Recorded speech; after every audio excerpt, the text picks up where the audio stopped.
Welcome to Mythili's kitchen. இன்றைக்கி tiffin sambar எப்படி பண்ணுறதுன்னு பார்க்கலாம் வாங்க. டிஃபன் சாம்பார் எப்படி பண்ணுறதுன்னு பார்க்கலாம் வாங்க. இன்றைக்கி அதுக்கான பொருட்கள்லாம் இருக்குது வாங்க. 2 தக்காளி நறுக்கி வச்சுருக்கேன் மீடியம் சைஸு, 2 பச்சை மிளகா, 3 வெங்காயம் நறுக்கி வச்சுருக்கேன், 1 கப்பு சின்ன துளியோண்டு புளி எடுத்து கரைச்சி வச்சுருக்கேன், 1 கப்பு தண்ணீர், ஒரு அரை ஸ்பூன் கடுகு, 2 மிளகா வச்சுருக்கேன், 2 ஸ்பூன் சாம்பார் பொடி, இது நானே ஆற்றுல அரைச்சது, வெந்தயம் அரை ஸ்பூன் வச்சுருக்கேன், ஒரே ஒரு பெருங்காய கட்டி, கொஞ்சோண்டு மஞ்சப்பொடி வச்சுருக்கேன், கருவேப்பிலை கொத்தமல்லி தேவையான அளவு, உப்பு, 1 கப்பு பாசிப்பருப்பு வச்சுருக்கேன். எப்படி பண்ணுறதுன்னு பார்க்கலாம் வாங்க. ஃபஸ்ட்டு நம்ம பாசிப்பருப்பை 2 தடவை களைஞ்சி ஊற வச்சுக்கலாம்.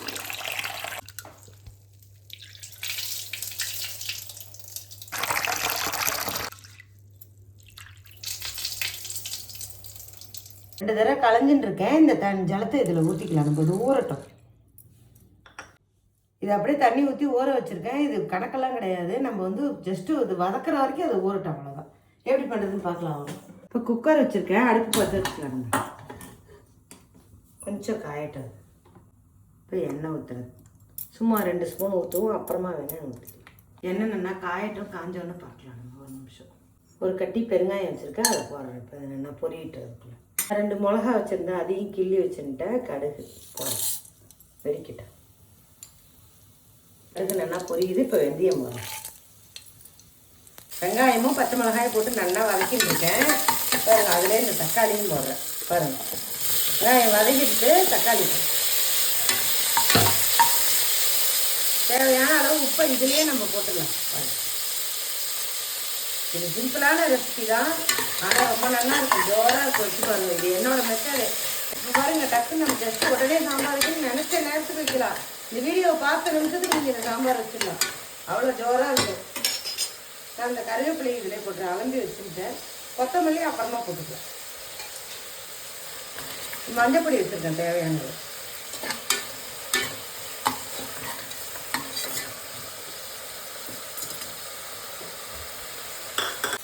இது ரொம்ப வதங்கணுங்கிறதுல நம்ம குக்கரில் வேக தான் வைக்க போகிறோம். இந்த பயத்தம்பருப்பு இந்த ஜலத்தையும் நான் இதில் ஊற்றிக்கிறேன்.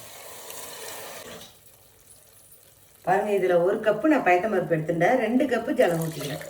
அப்போ தான் இதுக்கு கரெக்டாக இருக்கும். 2 கப்பு போடணும், புளி தண்ணி ஊற்றுவோம், அதனால் போதும்.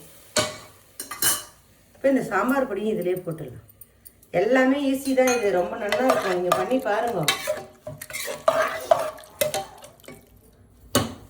சவுண்டு விட்டுறலாம், அதுக்கப்புறம் புளி தண்ணி ஊற்றுறத பார்க்கலாம். குக்கரை மூடிடுற, 2 சவுண்டு விட்டு ஆஃப் பண்ணிவிட்டு அதுக்கப்புறம் பார்க்கலாம். நம்ம குண்டு போட்டு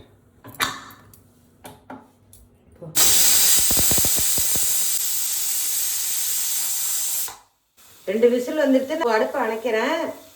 நான் கூலானோன்னு நம்ம பார்க்கலாம். குக்கர் கூலாக எடுத்து திறந்து பார்க்கலாம். இப்போ நல்லா பருப்பு வெந்திருக்கு பாருங்க.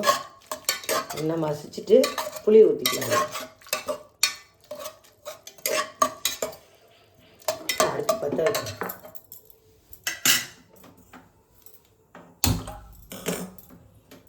அடுப்பு பற்ற வச்சுருக்கேன். குக்கருக்கு நல்லா மசிச்சுட்டு புளி ஊற்றினா மசியாது வைக்கிறாங்க. சும்மா இந்த கரண்டியாலே மசிச்சா போதும்.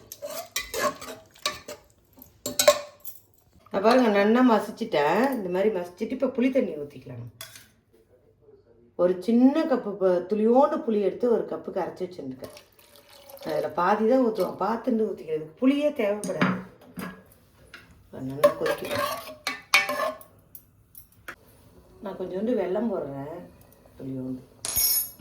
நல்லா கலரி நல்லா கொதிக்கிட்டோம். பருப்பை நல்லா மசிச்சுட்டு புளி தண்ணி ஊற்றிருக்கேன். இப்போ அது நல்லா ஒரு கொதி வரட்டும், கொத்தமல்லி போட்டு இறக்கிடலாம். கொத்தமல்லி தூள் 1 ஸ்பூன் போட்டுக்கிறேன். ரொம்ப கமகமான வாசனையாக இருக்கும். ஹோட்டல் சாம்பார் மாரி இருக்கும் நம்மளுக்கு. மல்லித்தூள், கடையில் கிடைக்கும் மல்லித்தூள் 1.5 ஸ்பூன் போட்டிருக்கேன். நல்லா இருக்கும். எவ்வளோ போடுறோமோ அவ்வளோ டேஸ்ட்டாக இருக்கும். இதுக்கு நீங்கள் வேணா இதுக்கு ஜலம் வேணால் தண்ணி வேணால் ஊற்றிக்கலாம். நம்ம உங்களுக்கு திக்காக பிடிக்கல அப்படின்னா கொஞ்சம் ஜலம் ஊற்றி கொதிக்க விடலாம். நான் கொஞ்சமாக எனக்கு தேவைப்பட்டது. நல்லா கொதிக்கிட்டேன். ஒரு கொதி வாங்கி கொத்தமல்லி போட்டு இறக்கலாம்.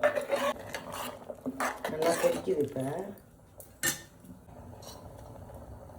1 ஸ்பூன் நெய் ஊற்றிக்கிறேன். 1 ஸ்பூன் 2 ஸ்பூன் ஊற்றினா நல்லாயிருக்கும். ஹோட்டல் சாம்பார் மாதிரி.